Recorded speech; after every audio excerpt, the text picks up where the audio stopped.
ప్రభువైన యేసుక్రీస్తు నామములో మీ అందరికీ శుభములు తెలియజేస్తున్నాను. నన్ను రెండవసారి కూడా సంఘ ఆరాధనలో ఆహ్వానించినందుకు సంఘ కాపరికి అలాగే సంఘ పెద్దలకు కూడా కృతజ్ఞతలు తెలియజేస్తున్నాను. సంఖ్యాకాండము 6వ అధ్యాయము. యెహోవా నిన్ను ఆశీర్వదించి నిన్ను కాపాడునుగాక. యెహోవా నీకు తన సన్నిధిని ప్రకాశింపజేసి నిన్ను కరుణించునుగాక. యెహోవా నీ మీద తన సన్నిధి కాంతిని ఉదయింపజేసి నీకు సమాధానము కలుగు చేయునుగాక. ఈరోజు ఉదయం ఆరాధన సమయంలో కూడా ఈ వాక్య భాగాన్ని చూసుకున్నాం, కానీ వేరే కోణంలో చూసుకున్నాం.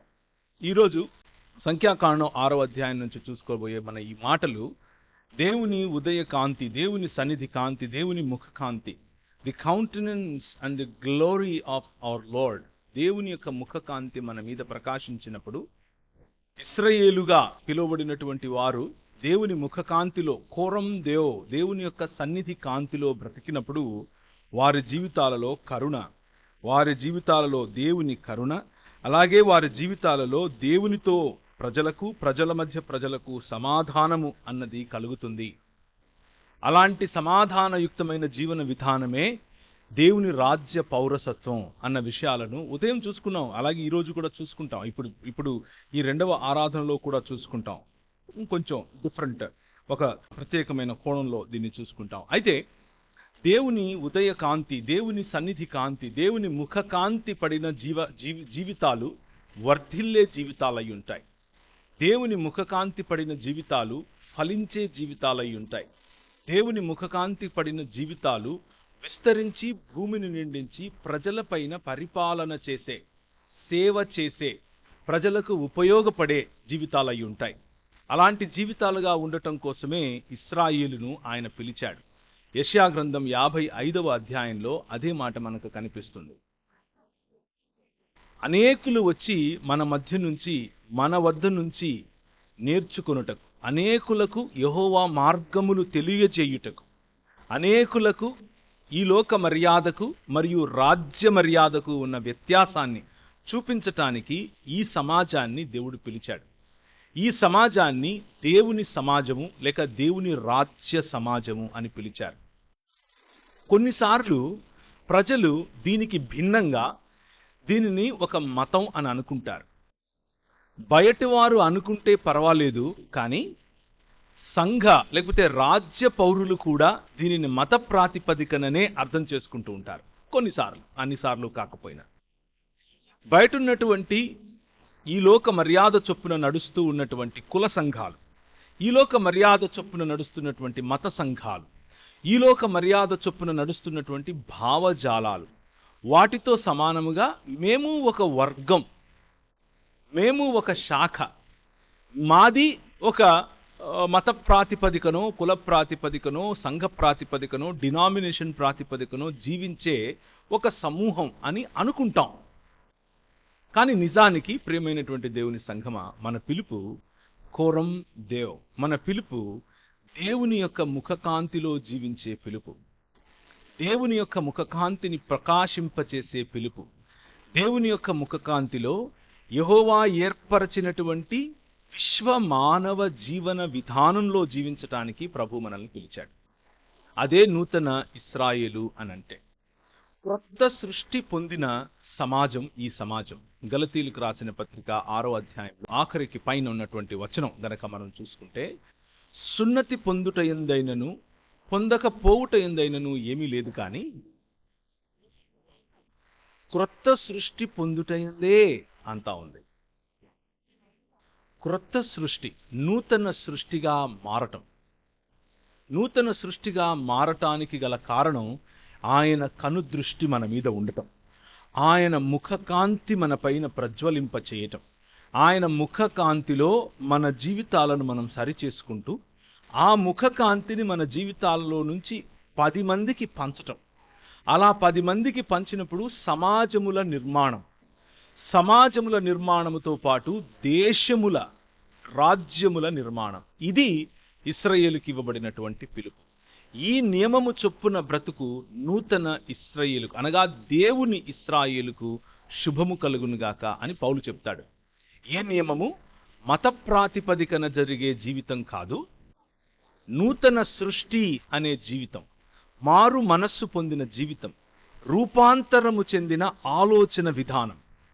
ఈ లోక మర్యాదకు దేవుని రాజ్య మర్యాదకు ఉన్న వ్యత్యాసం, ఈ లోక మర్యాదలో ప్రజల నుంచి దోచుకునే ప్రయత్నం చేస్తారు.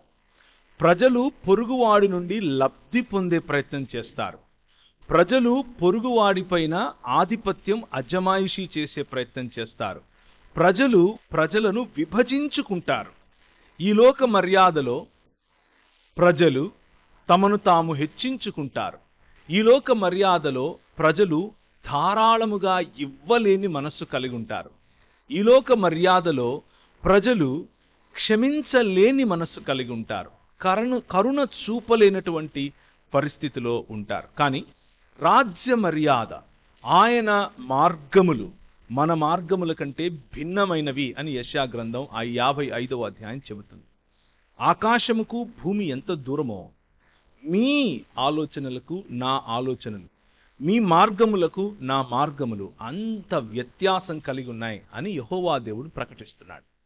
అయితే ఆయన రాజ్యములో ఆయన మార్గములను అనుసరించి జీవించే సమాజముగా, ఆయన మార్గములలో కొనసాగే సమాజముగా ఉండాలి అనంటే దానికి కొన్ని షరతులు ఉన్నాయి. ఒకసారి నాతో పాటు బైబిల్ గ్రంథాన్ని తీయండి. బైబిల్ గ్రంథంలో యేసుక్రీస్తు ప్రభువు ఈ విధంగా చెప్పారు. ఆయన యందు నిలిచి ఉంటే తప్ప మనము ఫలించము అన్న విషయాన్ని చెప్పారు. నేను నిజమైన ద్రాక్షవల్లిని, నా తండ్రి వ్యవసాయకుడు. నాలో ఫలింపని ప్రతి తీగెను ఆయన తీసి పారవేయును. ఫలించు ప్రతి తీగె మరి ఎక్కువగా ఫలింపవలనని దానిలోనికి పనికిరాని తీగెలను తీసివేయును. నేను మీతో చెప్పిన మాటను బట్టి మీరిప్పుడు పవిత్రులై ఉన్నారు. నా యందు నిలిచి ఉండండి, మీ యందు నేనును నిలిచి ఉంటాను. తీగ ద్రాక్షవల్లిలో నిలిచి ఉంటేనే గాని తనంతట తానే ఎలాగూ ఫలింపదో, అలాగే నా యందు నిలిచి ఉంటేనే కానీ మీరు ఫలించరు. ద్రాక్షవల్లిని నేను, తీగలు మీరు. ఎవడు నా యందు నిలిచి ఉంటాడో, నేను ఎవని యందు నిలిచి ఉంటానో వాడు బహుగా ఫలిస్తాడు. నాకు వేరుగా ఉండి మీరు ఏమీ చేయలేరు. ఎవడైనను నా యందు నిలిచి ఉండని ఎడల వాడు తీగవలే బయట పారవేయబడి ఎండిపోతాడు. మనుషులు అట్టి వాటిని పోగు చేసి అగ్నిలో పారవేస్తారు, అవి కాలిపోతాయి. మనుషులకు ఆదర్శవంతముగా మనుషులను పోగు చేసి ఈ ద్రాక్షవల్లికి అంటు కట్టే విధంగా దేవుని ముఖారవిందము లేకపోతే దేవుని ముఖ కాంతిలో బ్రతకమని మనల్ని పిలిచాడు ప్రభు అయిన యేసుక్రీస్తు. విశ్వమానవుడిగా లేకపోతే ఒకే ఒక్క శరీరముగా మానవులను నిర్మించటం కోసం, ఈ ప్రపంచమంతటిని దేవుని యొక్క సన్నిధితో నింపటం కోసం ఆయన ప్రణాళిక కలిగి ఉండి తన కుమారుడైన యేసుక్రీస్తును మన వద్దకు పంపిస్తే, ఆ కుమారుడు మనకేం చెప్తున్నాడు అనంటే, మీరు నమ్మారు, ఇప్పుడు మీరు సర్వ సృష్టిలోనికి వెళ్ళి ఈ సువార్త యొక్క కాంతిని ప్రకటించండి, అందరినీ శిష్యత్వంలోనికి కట్టండి అని చెప్పాడు. అయితే ఒకరిని కట్టటానికి ముందు శిష్యునికి ఉండాల్సినటువంటి లక్షణాలు, కూర్చున్నటువంటి నూతన సృష్టి సమాజానికి ఉండవలసినటువంటి లక్షణాలు, నూతన సృష్టి సమాజంలో ఉన్న ఇండివిజువల్ ప్రతి వ్యక్తికి ఉండాల్సినటువంటి లక్షణాలు క్రీస్తుతో అంటు కట్టబడి ఉండటం, క్రీస్తులో నిలిచి ఉండటం.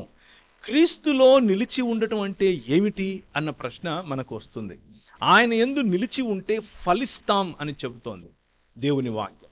ఫలము ఏమిటి అని ఆలోచిస్తే క్రీస్తు ఏమని చెప్పాడు అనంటే, నేను మీకు నేర్పిన యావత్తును మీరు నేర్పండి. నేను మీకు ఏ విధంగా అయితే విధేయత నా తండ్రికి చూపించానో అలా నా మాటకు మీరు విధేయత చూపించండి. తండ్రి కుమార పరిశుద్ధాత్మ నామములోనికి బాప్తిస్మం ఇవ్వండి. నేను నేర్పినవన్నీ సమాజానికి నేర్పండి, సంఘానికి నేర్పండి.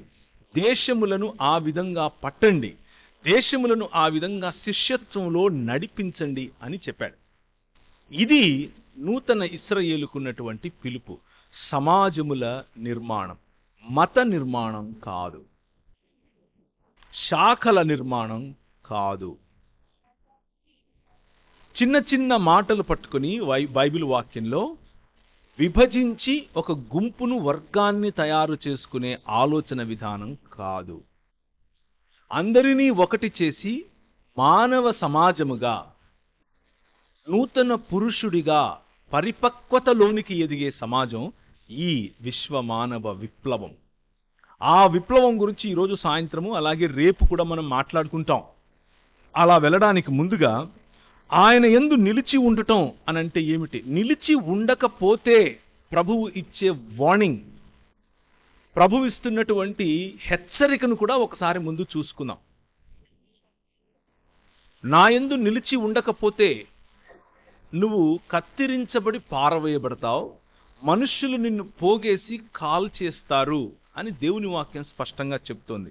దాని గురించి ఇంకొక మాట. 1 కొరింథీయులకు రాసిన పత్రిక, కొరింథీ సంఘానికి అపోస్తులుడైన పౌలు రాసినటువంటి మొదటి పత్రిక 10వ అధ్యాయం. సహోదరులారా, ఈ సంగతి మీకు తెలియకుండుట నాకు ఇష్టము లేదు. అదేదనగా మన పితరులందరూ మేఘము క్రింద ఉండేవారు.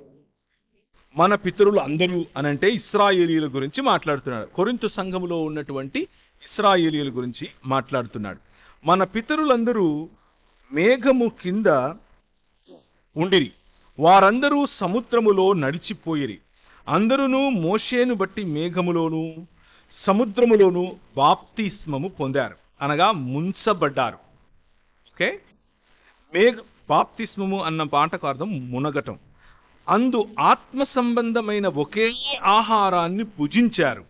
అందరూ ఆత్మ సంబంధమైన ఒకే పానీయమును పానం చేశారు. ఎలయనగా తమ్మును వెంబడించిన ఆత్మ సంబంధమైన బండలోనిది త్రాగారు. ఆ బండ క్రీస్తే, ఇంకెవరో కాదు, ఆ బండ క్రీస్తే. అయితే వారిలో ఎక్కువ మంది దేవునికి ఇష్టలుగా ఉండలేకపోయారు కాబట్టి అరణ్యములోనే సంహరించబడ్డారు. వారు ఆశించిన ప్రకారము మనము చెడ్డవాటిని ఆశించకుండునట్లు ఈ సంగతులు మనకు దృష్టాంతములుగా ఉన్నవి. జనులు తినుటకును త్రాగుటకును కూర్చుండి ఆడుటకు లేచిరి అని వ్రాయబడినట్లు వారిలో కొందరి వలె మీరు విగ్రహారాధకులై ఉండకుడి.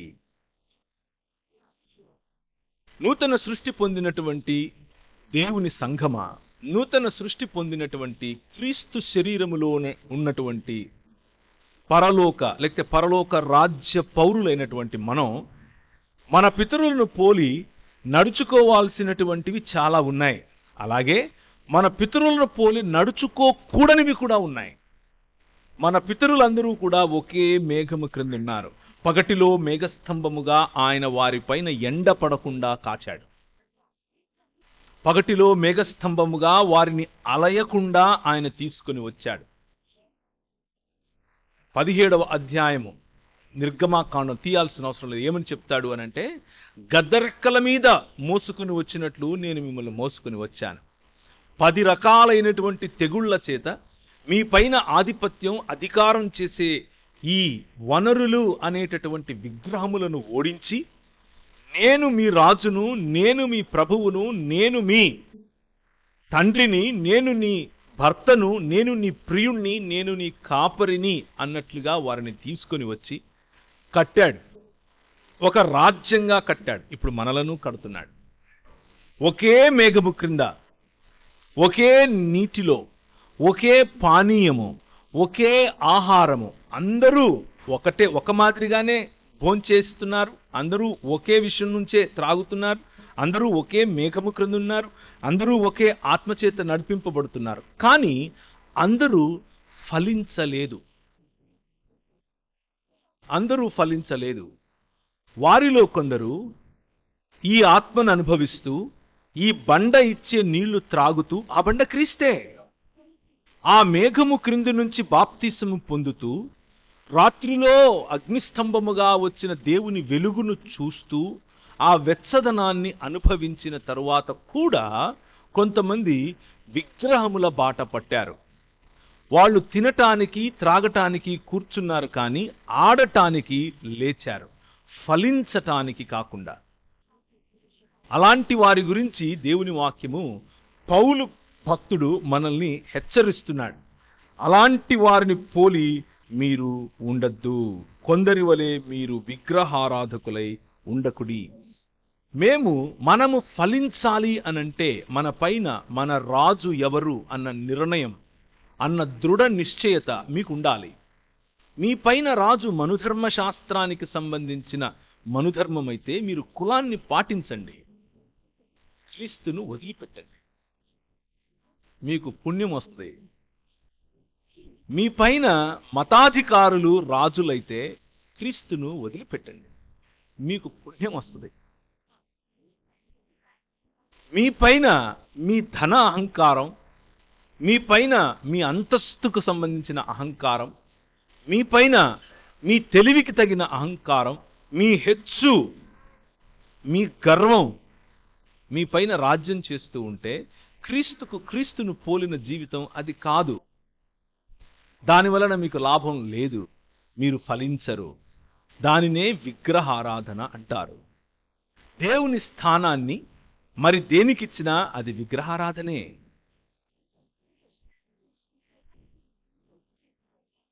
అలాంటి వారిని దేవుడు కనానులో ప్రవేశింపచేయలేదు, సంహరించాను అని చెప్తున్నాడు దేవుడే స్వయంగా. అనేకులు హతులయ్యారు. ఫలించటం దేవుడు మనకిచ్చినటువంటి బాధ్యతతో కూడిన ఆశీర్వాదం. ఈరోజు ఉదయకాలం నూతన సృష్టి పొందినటువంటి దేవుని రాజ్య పౌరులుగా ఉన్నటువంటి మీతో నా ప్రశ్న, మీరు ఫలిస్తున్నారా? మీరు ఫలించే చెట్టుగా, ఫలించే తీగగా క్రీస్తుకు కట్టబడి ఉన్నారా? ఈ ఫలములు ఏంటివి అన్న ఆలోచన చేస్తే ఆత్మ ఫలము మన జీవితంలో గురించి వ్రాయబడి ఉంది. ప్రేమ,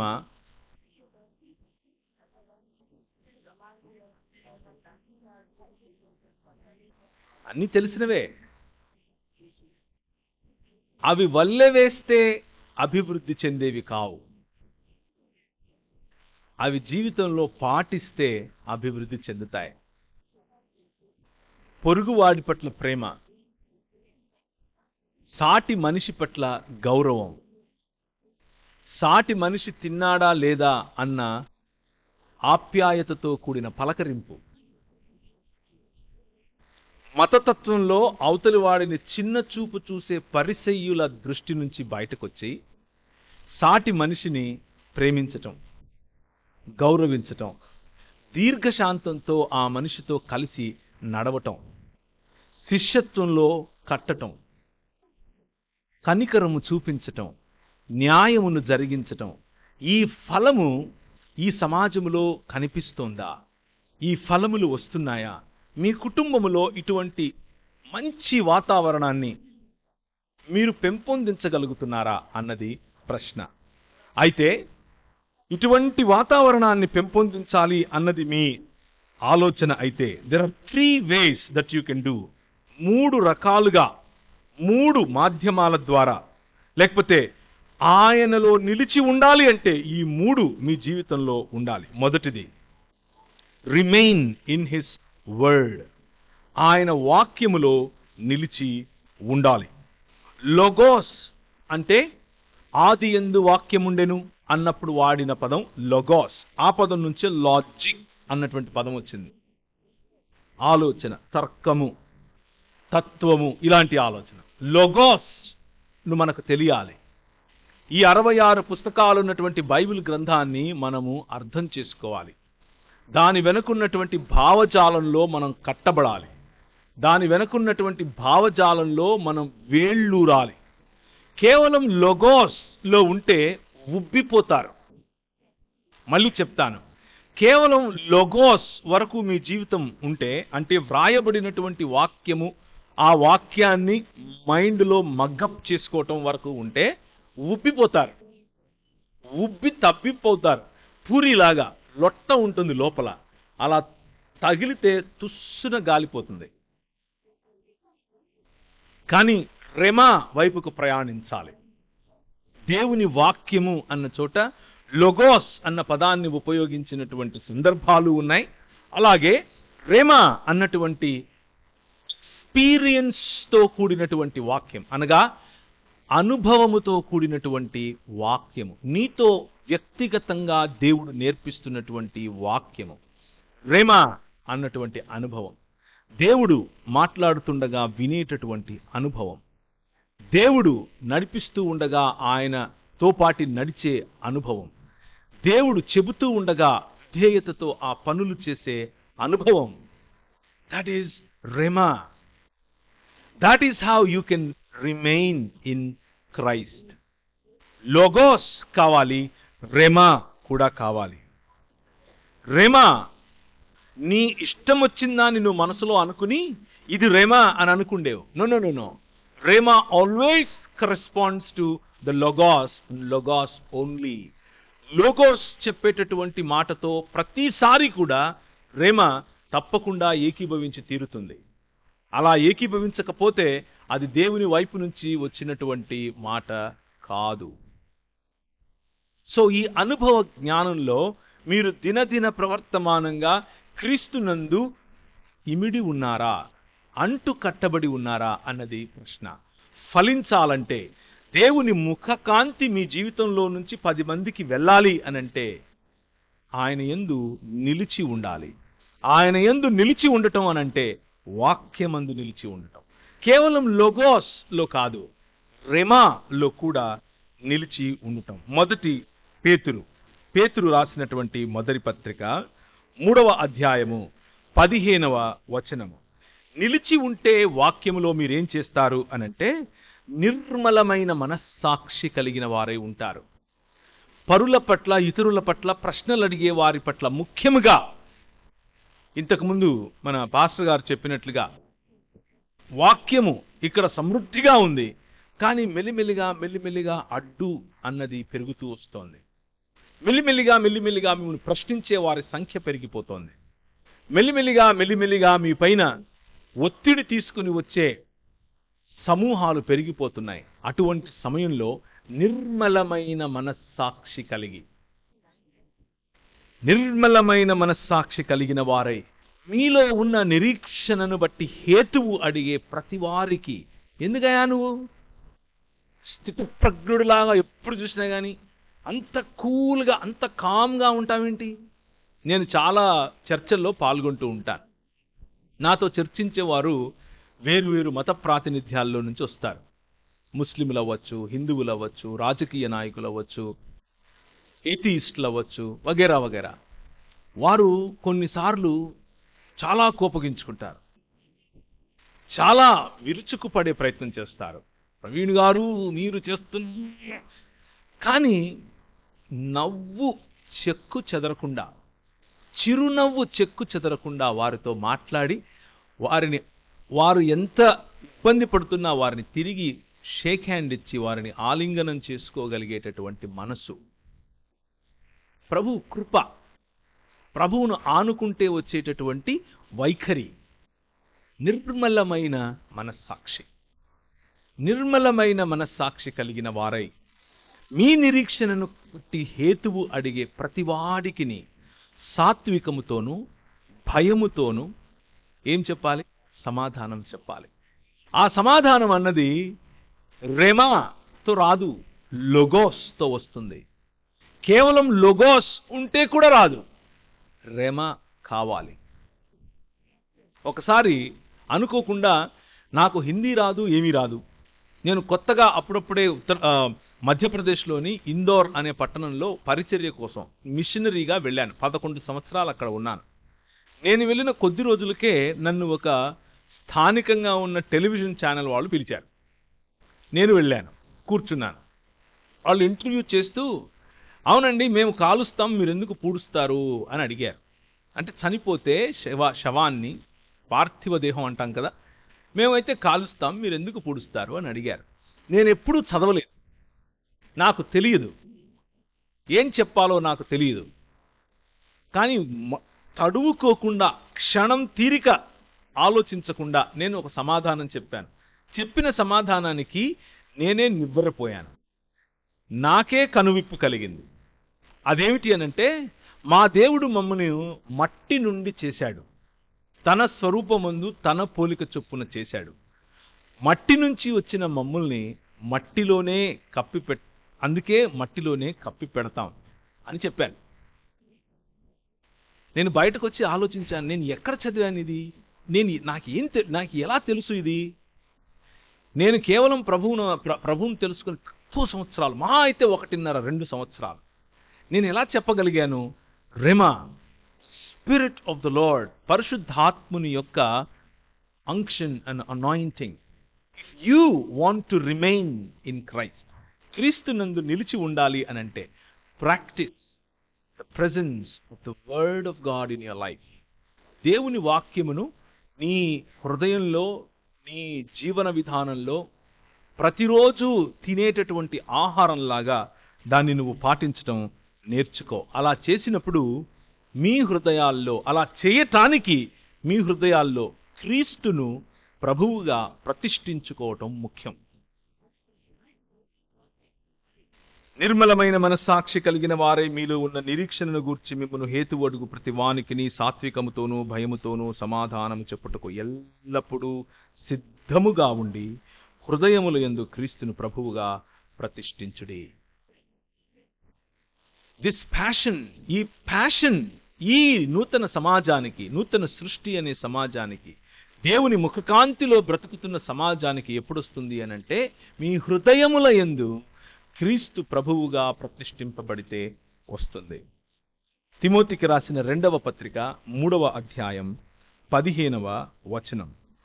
నీవు నేర్చుకొని రూఢి అని తెలుసుకొని ఎవరి వలన నేర్చుకుంటివో ఆ సంగతి తెలుసుకొని వాటి యందు నిలకడగా ఉండుము. 3వ అధ్యాయం 15 నుంచి. నిలకడగా ఉండుము కదా. దైవజనుడు సన్నద్ధుడై ప్రతి సత్కార్యమునకు పూర్ణముగా సిద్ధపడి ఉండునట్లు దైవావేశము వలన కలిగిన ప్రతి లేఖనము ఉపదేశించుటకును, ఖండించుటకును, తప్పుదిద్దుటకును, నీతి యందు శిక్ష చేయుటకును ప్రయోజనకరమై ఉన్నది. వేరే వాళ్లకు నీతి యందు శిక్షణ చేయటం కోసం, వేరే వాళ్లను ప్రోత్సహించటం కోసం, పరుణ్ణి ఖండించటం కోసం, పరుడి తప్పు దిద్దటం కోసం అని పొరపాటున అనుకుండేరు. అది చేతురు. కానీ ముందు మనలో వాక్యం అన్న దానిలో నిలిచి ఉండటం అంటే, ఈ వాక్యము ముందు నన్ను ఖండించాలి, ఈ వాక్యము నన్ను సరిచేయాలి, ఈ వాక్యము నా తప్పు దిద్దాలి, ఈ వాక్యము నా ఆలోచనలను మార్చాలి, దేవుని మార్గములను తెలపాలి. దేవుని మార్గములు, దేవుని ఆలోచనలు నా మార్గములు, నా ఆలోచనల కంటే భిన్నమైనవి అని మనం చూసుకున్నాం 55వ యెషయా గ్రంథములోని చాప్టర్లో. మన పిలుపు దేవుని ఆలోచన మేరకు మనల్ని మనం సరిచేసుకోవటం, దేవుని ఆలోచన మేరకు మనల్ని మనం కట్టుకోవటం. అలా కట్టుకుంటే 2వ కొరింథీయులకు రాసిన పత్రిక 10వ అధ్యాయంలో ఈ వాక్యము మనకిచ్చేటటువంటి శక్తి దేవుని జ్ఞానమును అడ్డగించు ప్రతి ఆటంకమును చెరపట్టి క్రీస్తు పాదాలకు తెచ్చే అన్యోన్యమైన లేదా లోతైన అనుభవాన్ని ఇస్తుంది. వాక్యము నిన్ను కడుతుంది, వాక్యము సమాజాన్ని సరిచేస్తుంది, వాక్యము కుటుంబములను నిర్మిస్తుంది, వాక్యము దేశ నిర్మాణంలో నిన్ను ఉపయోగించుకుంటుంది. Remain in the word of God. దేవుని వాక్యమందు నిలిచి ఉండాలి. 2వ మాట, remain in the deeds of God. దేవుడు చేసిన పనులలో మనం నిలిచి ఉండాలి. మార్కు సువార్త 16వ అధ్యాయము. మార్కు సువార్త 16వ అధ్యాయము. దేవుడు చేసిన పనులు, మీరు చేయగలరు అని చెప్పి ఇచ్చినటువంటి పనులు, విశ్వాసముతో డునామీస్ గా పిలువబడినటువంటి అద్భుత కార్యములు, చిహ్నములు, దేవుని వాక్యమును స్థిరపరిచేటటువంటి అద్భుత కార్యములు. 16వ అధ్యాయం 15వ వచనం నుంచి నేను చదువుతాను. మరియు మీరు సర్వలోకమునకు వెళ్ళి సర్వ సృష్టికి సువార్త ప్రకటించండి. నమ్మి బాప్తిస్మము పొందినవాడు రక్షింపబడతాడు, నమ్మని వానికి శిక్ష విధింపబడుతుంది. నమ్మిన వారి వలన, అనగా ఇదిగో ఈ నూతన సృష్టి అనే సమాజము మీ వలన, నమ్మిన వారి వలన ఈ సూచక క్రియలు కనబడతాయి. ఏవనగా నా నామమున దయ్యములు వెళ్ళగొడతారు, క్రొత్త భాషలు మాట్లాడతారు, పాములు ఎత్తి పట్టుకుంటారు, మరణకరమైనది ఏది త్రాగినా అది వారికి హాని చెయ్యదు, రోగుల మీద చేతులుంచినప్పుడు వారు స్వస్థత నొందుతారని వారితో చెప్పెను. ఇవేవి కూడా ఈలాగున ప్రభు అయిన యేసు వారితో మాట్లాడిన తర్వాత పరలోకమునకు చేర్చుకొనబడి దేవుని కుడిపార్శ్వమున ఆసీనుడై వారు బయలుదేరి వాక్యమంతటా ప్రకటించిరి. ప్రభువే వారికి సహకారుడై ఉండి వెనువెంట జరుగుచూ వచ్చిన సూచక క్రియల వలన వాక్యమును స్థిరపరచుచుండెను. To remain in the word, దేవుని వాక్యము వినుట వలన కలిగే విశ్వాసముందు ప్రబలాలంటే, బలంగా ఉండాలి అనంటే, సీక్ ఫర్ డునామీస్. ఈ అద్భుతములు ఆయన చేస్తాడు, నీ జీవితంలో చేస్తాడు, నీ ద్వారా చేస్తాడు. వాటిని నమ్మాలి, వాటి యందు నిలిచి ఉండాలి. ఇవి ఏదో ఒక డినామినేషన్కు సంబంధించిన వాక్యం అనుకుండేరు పొరపాటున ఒక రకమైనటువంటి ధోరణిలో ఉండే క్రైస్తవ సమాజానికి మాత్రమే ఈ అద్భుతాలు, ఈ స్వస్థతలు, ఈ దయ్యములను వెళ్ళగొట్టడం, ఈ పాములను ఎత్తి పట్టుకోవటం వంటి పనులు అనుకుండేరు. నో, ప్రతి విశ్వాసికి ఇచ్చినటువంటి వరం ఇది. అంత మాత్రమే కాదు, ఈ డునామీస్, ఈ గొప్ప కార్యాలు ఇటువంటి బాహ్యంగా కనిపించే చిహ్నాలు మాత్రమే కాదు. లూకాసు వార్త 6వ అధ్యాయం 36వ వచనం 36వ వచనం దేవుని వాక్యం ఇలా చెప్తోంది. కాబట్టి మీ తండ్రి కనికరము గలవాడై ఉన్నట్లు మీరు కనికరము గలవారై ఉండుడి.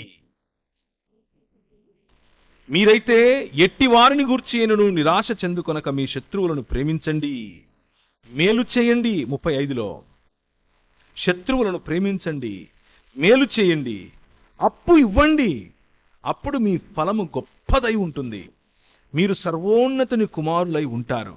ఆయన కృతజ్ఞత లేని వారి ఎడల, దుష్టుల ఎడల ఉపకారి అయి ఉన్నాడు. కాబట్టి మీ తండ్రి కనికరము గలవాడై ఉన్నట్లు మీరును కనికరము గలవారై ఉండండి.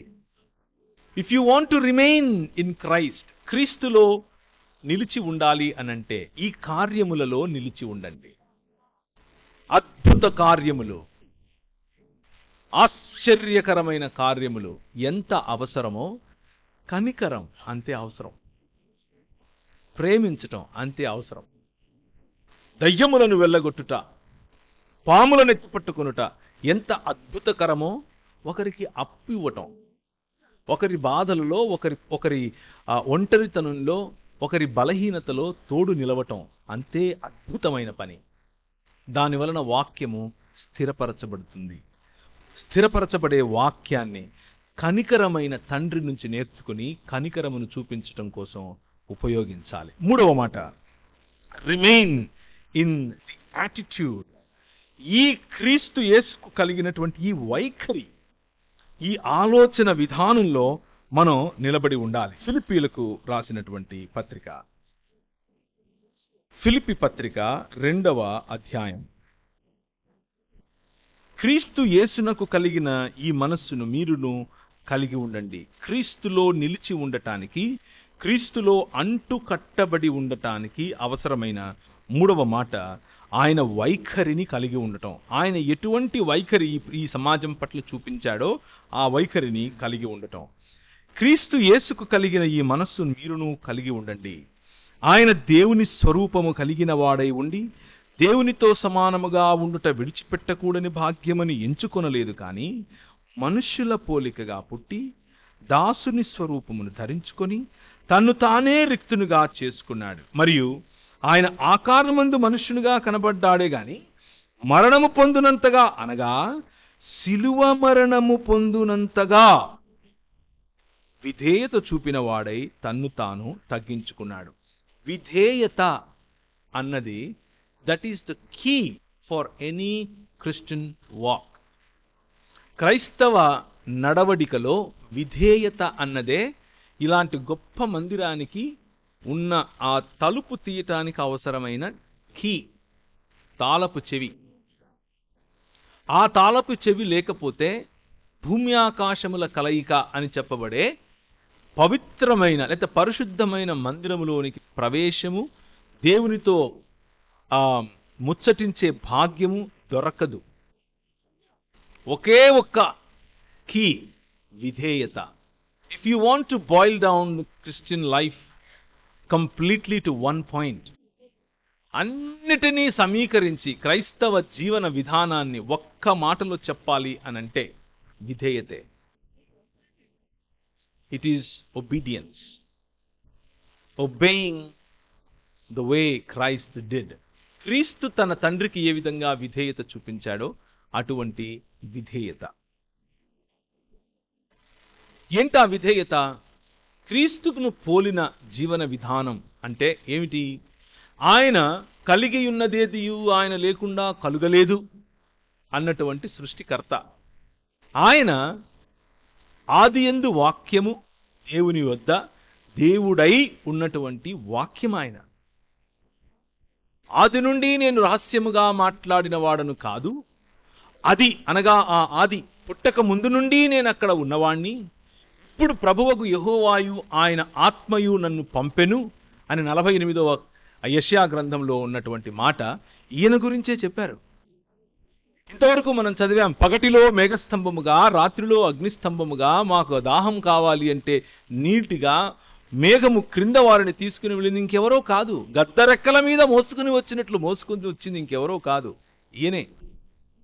కానీ ఈయన వైఖరి ఏంటి అనంటే, ఈయనకున్నటువంటి పద్ధతి ఏమిటి అనంటే, ఈయన మార్గములు చాలా వ్యత్యాసమై ఉన్నవి అని ఎందుకు అంటున్నాము అనంటే, ఈ లోకంలో ఏమీ లేని ఇస్తరాకు ఎగిరెగిరి పడుతుంది. మహా అయితే నీ బ్యాటరీ ఎంత? 60 ఏళ్ళు, సరే 70 వేసుకో, ఇంకొంచెం బలం ఉంటే 80 వేసుకో, ఆ తర్వాత బ్యాటరీ ఉండదు, అయిపోతుంది. దానికే ఎంత మెరిసిపాటు, ఎంత అహం కోసం, హెచ్చు కోసం, పలుకుబడి కోసం, ప్రాధాన్యత కోసం, కుర్చీ కోసం, నా మాట నెగ్గాలి అన్న ఇగో కోసం, ఇంట్లో సంబంధాలు, ఇంట్లో సొంత భార్యాభర్తల నడుమ, పిల్లలు తండ్రుల నడుమ, పిల్లలు తల్లుల నడుమ, సమాజములో పొరుగు వారి నడుమ లేనిపోని అక్కరకు రాని పనికి రాని వైషజాలు. ఆ వైఖరి దేవుని వైఖరి కాదు. ఆ వైఖరి ఈ లోక మర్యాద యొక్క వైఖరి. ఈ క్రీస్తు సృష్టికర్త అయ్యుండి, అన్నిటినీ చేసిన వాడయ్యుండి, తన్ను తాను రిక్తునిగా చేసుకునే వైఖరి. అన్నీ ఉన్న కుండ అయినప్పటికీ దాసుని పోలికగా వచ్చాడు. దాసుడు అంటే ఎవరంటే, ఆ రోజుల్లో తనకంటూ ఒక చిత్తం ఉండకూడదు. తన యజమాని చెప్పిందే చేయాలి. తన యజమాని భోజనానికి కూర్చుంటే తువాలు కట్టుకొని, చేతిలో ఒక తువాలు పెట్టుకొని, తన యజమాని దగ్గర వంగి, మీకు ఇంకేమైనా తీసుకురమ్మంటారా, ఏమైనా చేయమంటారా, ఏమైనా తాగుతారా, ఏమైనా తింటారా అని అడిగేవాడు దాసుడు. యజమాని తిన్న తర్వాత తింటాడు. యజమాని తిన్న తర్వాత మిగిలితే తింటాడు. దాసుడు యజమాని పడుకోక ముందు పడుకోడు. దాసుడు యజమాని అలసిపోతే యజమానికి తన ఒంటికి కావలసినటువంటి కంఫర్ట్నిస్తాడు. ఇవన్నీ చేసేవారు ఆ రోజుల్లో దాసుడు. బేసిక్గా చెప్పాలి అనంటే, మన భాషలో దాసుడు అన్నదానికి మన ఇంట్లో పనివాడు. ఇప్పుడు మన ఇంట్లో పనివారిని కూడా మనం అలా చూడం. కానీ సృష్టికర్త అయినటువంటి క్రీస్తు, సృష్టిని నడిపించేటటువంటి క్రీస్తు మన కోసం ఆయన వైఖరి ఏమిటి అంటే, దాసుని స్వరూపమును దాల్చి ఎంత తగ్గించుకోవటం అనంటే, శిలువ మరణము పొందినంతగా తగ్గించుకోవటం.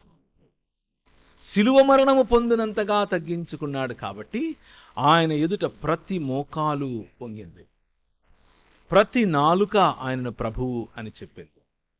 తగ్గింపులో అధికారం ఉంది, తగ్గించుకోవటంలో పరిపాలన ఉంది, తగ్గించుకోవటంలో దేవుని ముఖకాంతి ఉంది. తగ్గింపు జీవితంలో ప్రజలపైన ప్రభావవంతమైన పరిచర్య దాగి ఉంది అన్న విషయాన్ని స్పష్టంగా చెప్పాడు. నా రాజ్యంలో నువ్వు ముందుండాలి అని అనుకుంటే అందరికంటే వెనక నిలబడాలి. నా రాజ్యంలో నువ్వు ఏలికగా ఉండాలి అని అంటే అందరికీ సేవకుడు అవ్వాలి అని అన్నాడు. ఒక ఆయన, ఇద్దరు జబదయి కుమారులు, రైట్ హ్యాండ్ ఒకడు, లెఫ్ట్ హ్యాండ్ ఒకడు వచ్చారు. నేను మోదీ, ఈయన అమిత్ షా, నువ్వు రాజుగా వస్తే అని అన్నారు. ఆయన అన్నాడు, నువ్వు ఏమడుగుతున్నావు, మీకు అర్థం కావట్లేదు. నేను తాగే గిన్నె మీరు తాగగలరా? నేను ఎత్తుకునే సిలువ మీరు మోయగలరా? నా శ్రమలు మీరు అనుభవించగలరా? వీళ్ళు బేరీజు వేసుకోకుండా చేస్తాం అంటున్నారు. ఒకవేళ మీరు చేస్తారేమో కానీ నా కుడి పార్శ్వము, నా రైట్ హ్యాండ్, నా లెఫ్ట్ హ్యాండ్ అనేది నా చేతిలో లేదు, నీ చేతిలోనే ఉంది, నీ వైఖరిలోనే ఉంది. నా యందు నిలిచి ఉండాలి అని అంటే అది నేను కాదు చేయాల్సింది, నువ్వే చేయాలి. నీ వైఖరి హెచ్చుకుపోయే వైఖరా? నీ వైఖరి దోచుకునే వైఖరా? నీ వైఖరి అవతలి వాడిపై రాజ్యం చేయాలన్న తాతహలాడే వైఖరా? నీ వైఖరి గర్వమా? నీ వైఖరి అంతస్తు, ఆస్తి, కులం, ధనం, చదువు చూసి నిన్ను నువ్వు హెచ్చించుకునే వైఖరా? లేక అన్నీ ఉన్నా కానీ తనను తాను తగ్గించుకుని వచ్చిన క్రీస్తును పోలిన వైఖరా? ప్రియమైనటువంటి క్రైస్తవ సంఘమా, ఈరోజు ఉదయకాల సమయంలో 3 విషయాలు నేను మీకు గుర్తు చేశాను. టు రిమైన్ ఇన్ క్రైస్ట్, క్రీస్తు నందు నిలిచి ఉండటం అనంటే మొదటిది ఆయన వాక్యమందు నిలిచి ఉండాలి. రెండవది ఆయన పనుల యందు నిలిచి ఉండాలి. మూడవది ఆయన వైఖరిలో నిలిచి ఉండాలి. ఇలా జీవించినప్పుడు సాక్రిఫిషియల్ లైఫ్ అనేది అలవాటవుతుంది. త్యాగపూరితమైనటువంటి జీవన విధానం అలవాటవుతుంది. మనకు ఉన్నా లేకపోయినా ధారాళంగా ఒకరికి పెట్టడం అలవాటవుతుంది. సద్దెన్నం పెట్టే సంస్కృతి నుంచి బయటకు వస్తాం. మనం తినలేనిది ఒకరికి ఇచ్చే సంస్కృతి నుంచి బయటకు వస్తాం. ధారాళంగా ఆశీర్వదించే త్యాగపూరితమైనటువంటి ఆలోచనలోనికి మనం వస్తాం. నేను అందరి విషయమున స్వతంత్రుడనై ఉన్నను, ఎక్కువ మందిని సంపాదించుకోవడం కోసం అందరికీ నన్ను నేను దాసునిగా చేసుకున్నాను. యూదులను సంపాదించుకోవడం కోసం యూదులకు యూదుని వలె ఉన్నాను. ధర్మశాస్త్రము లేని వారిని సంపాదించుకోవడం కోసం నేను ధర్మశాస్త్రమునకు లోబడిన వాడను కాకపోయినను ధర్మశాస్త్రానికి లోబడిన వాడిలాగే ఉన్నాను. దేవుని విషయమై ధర్మశాస్త్రము లేనివాడును కాదు గాని క్రీస్తు విషయమై ధర్మశాస్త్రానికి లోబడిన వాడిని. అయినను ధర్మశాస్త్రము లేని వారిని సంపాదించుకోవడం కోసం ధర్మశాస్త్రము లేని వారికి ధర్మశాస్త్రము లేనివాడి వలె అయ్యాను. బలహీనులను సంపాదించుకోవడం కోసం బలహీనులకు బలహీనుని అయ్యాను. ఏ విధము చేతనైనా సరే కొందరిని రక్షించాలని అందరినీ అన్ని విధాల వాడై నేను ఉన్నాను. మరియు నేను సువార్తలో వారితో పారివాలనగుటకై దాని కొరకే సమస్తము చేయుచున్నాను. ఇది పౌలు వైఖరి. బలహీనులను సంపాదించుకోవాలంటే బలహీనునిగా అవుతాను. పేదవాణ్ణి సంపాదించుకోవాలంటే పేదరికంలో ఉండటానికి నాకు ఇష్టమే. నేను 11 సంవత్సరాలు మిషనరీగా ఉత్తర భారతదేశంలో ఉన్నప్పుడు ప్రతి శనివారం సాయంకాలం వెళ్ళిపోయేవాడిని.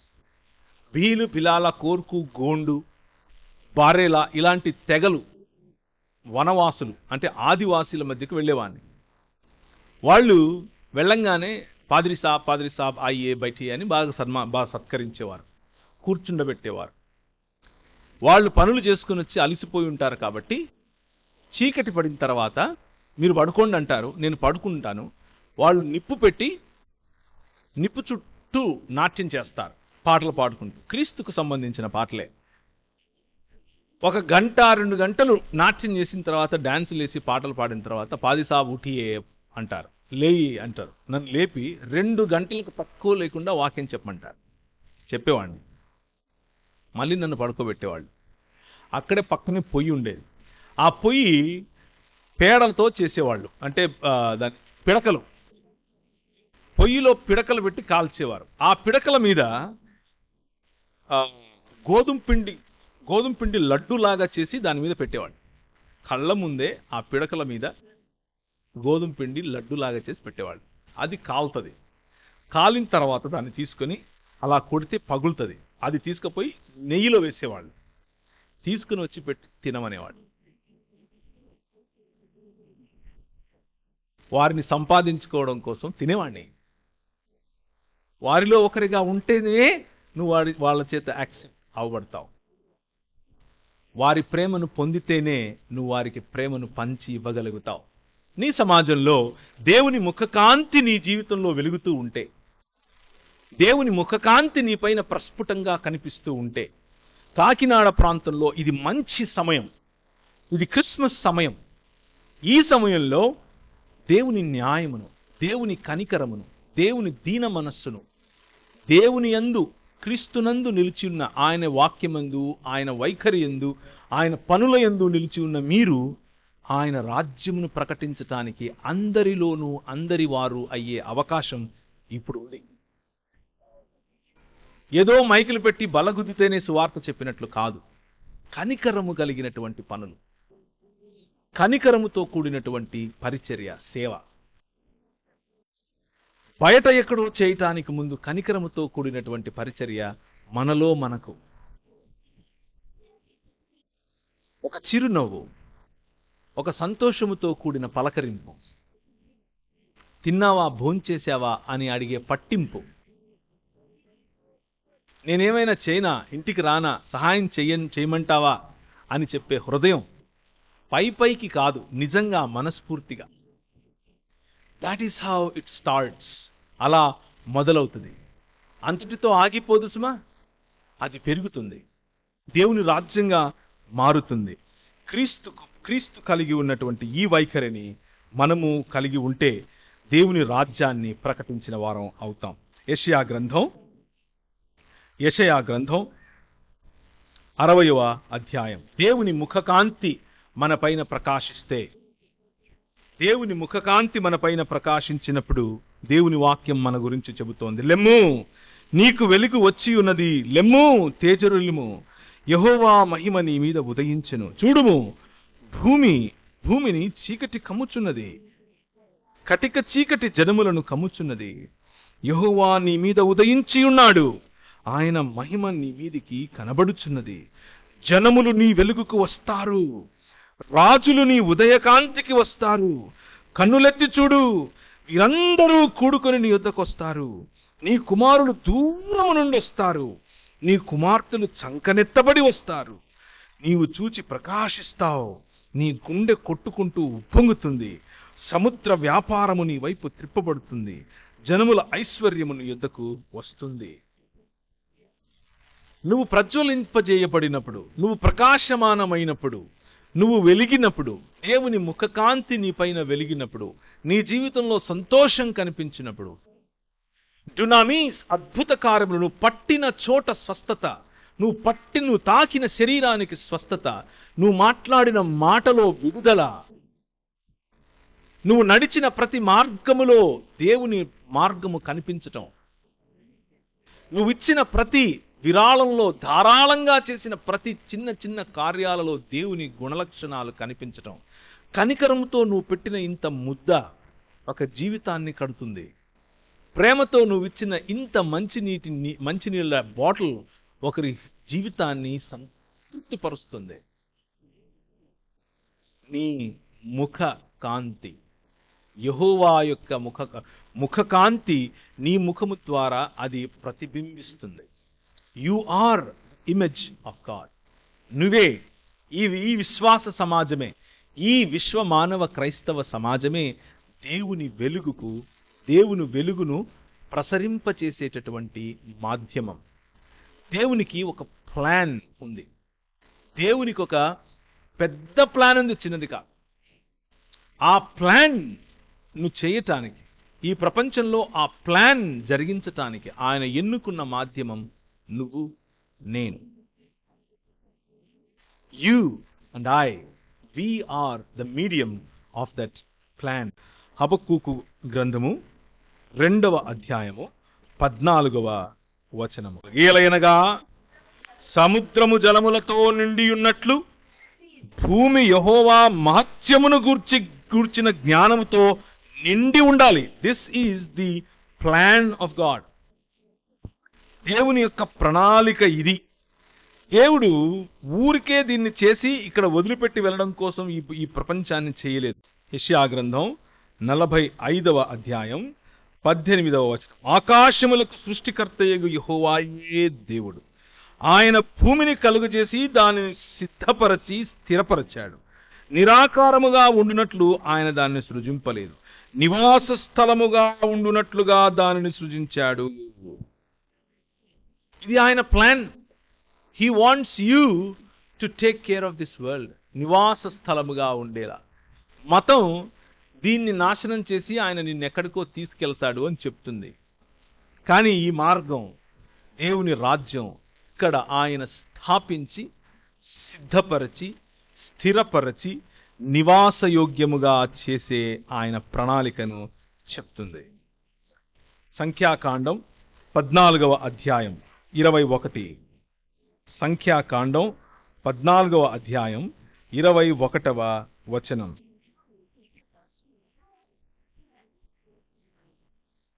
అయితే నా జీవము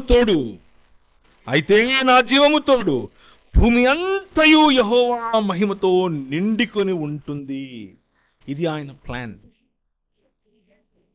భూమిని ఆయన మహిమతో, ఆయన జ్ఞానముతో నింపటానికి దేవుడిచ్చినటువంటి మాధ్యమం ఎవరు అనంటే దేవుని ముఖకాంతిలో జీవించే ఇశ్రాయేలే. నిర్గమాకాండము 34వ అధ్యాయము 6వ వచనం. అతని ఎదుట యెహోవా అతని దాటి వెళ్ళుచు యెహోవా కనికరము దయ దీర్ఘశాంతము విస్తారమైన కృపా సత్యములు గల దేవుడైన యెహోవా. ఆయన 1000 మందికి కృపను చూపుచు దోషము అపరాధము పాపమును క్షమించును గాని ఆయన ఏమాత్రము దోషులను నిర్దోషులుగా ఎంచక 3-4 తరములకు తండ్రుల దోషమును కుమారుల మీదకి రప్పించినని ప్రకటించెను. సో ఆయన ఈ గుణ లక్షణాలు ఏంటి? ఆ గుణ లక్షణాలు ఆయన తన్ను తాను మోషేకి కనపరుచుకున్నప్పుడు చూపించినటువంటి ఆయన గుణలక్షణాలు: దీర్ఘశాంతము, విస్తారమైన కృపాసత్యములు, కనికరము, దయ. వీటిని ప్రసరింపచేయటానికి, వీటిని ప్రజలలో ప్రసరింపచేయటానికి ఏర్పరచుకున్నటువంటి సమాజమే ఇశ్రాయేలు సమాజం. అందుకనే వారిని యాజకులైన, రాజులైన యాజకులు అని అన్నారు. అందుకనే మనలను పేతురు రాసిన పత్రికలో మీరు ఏర్పరచబడిన సమాజము, రాజులైన యాజక సమాజము అని పిలిచాడు. మిమ్మును చీకటిలో నుండి ఆశ్చర్యకరమగు వెలుగులోనికి పిలిచిన వాని గుణాతిశయములను, ఈ గుణములను ప్రచురపరిచేందుకు ఎన్నుకున్నటువంటి ఏర్పరచబడినటువంటి సమాజము మీరు. నిలిచి ఉండటానికి వాక్యములో నిలిచి ఉందాం. వాక్యములో రెమా మరియు లోగోస్లలో నిలిచి ఉందాం. కార్యములలో అంటే పనులలో నిలిచి ఉందాం. అద్భుత కార్యములు, అలాగే కనికరముతో కూడిన కార్యముల్లో నిలిచి ఉందాం. వైఖరిలో నిలిచి ఉందాం. తగ్గింపులో నిలిచి ఉందాం. సంపాదించుకోవటం కోసం ఆ వైఖరిలో నిలిచి ఉందాం. అలాంటి త్యాగపూరితమైన జీవన విధానాన్ని అలవరుచుకున్నటువంటి నూతన ఇశ్రాయేలుకు శుభము కలుగునుగాక. అలాంటి నూతన ఇశ్రాయేలుతో మనము ఈ మాటలు చెప్పాలి. అటువంటి నూతన ఇశ్రాయేలుకు యెహోవా నిన్ను ఆశీర్వదించి నిన్ను కాపాడునుగాక. యెహోవా నీకు తన సన్నిధిని ప్రకాశింపజేసి నిన్ను కరుణించునుగాక. యెహోవా నీ మీద తన సన్నిధి కాంతి ఉదయింపజేసి నీకు సమాధానము కలుగజేయునుగాక. కృపగలిగిన తండ్రి, మా మధ్యలో ఉండి మాతో మాట్లాడి నీ వాక్యములో నీ కుమారుడైనటువంటి యేసు క్రీస్తులో మేము అంటు కట్టబడి నిలిచి ఉండి ఫలించులాగున నీ ముఖకాంతి మాపై ప్రసరింపచేయమని, నీ గుణాతిశయములను ప్రచురింపటానికి మమ్ము ఏర్పరచబడిన సమాజముగాను రాజులైన యాజక సమూహముగాను చేసినందుకు మీకు కృతజ్ఞతలు. ఈ క్రిస్మస్ సీజన్లో నీ గుణాతిశయములను ప్రచురించే భాగ్యాన్ని, బాధ్యతను మాకు దయచేయమని యేసు నామమున ప్రార్థిస్తున్నాం తండ్రి, ఆమేన్.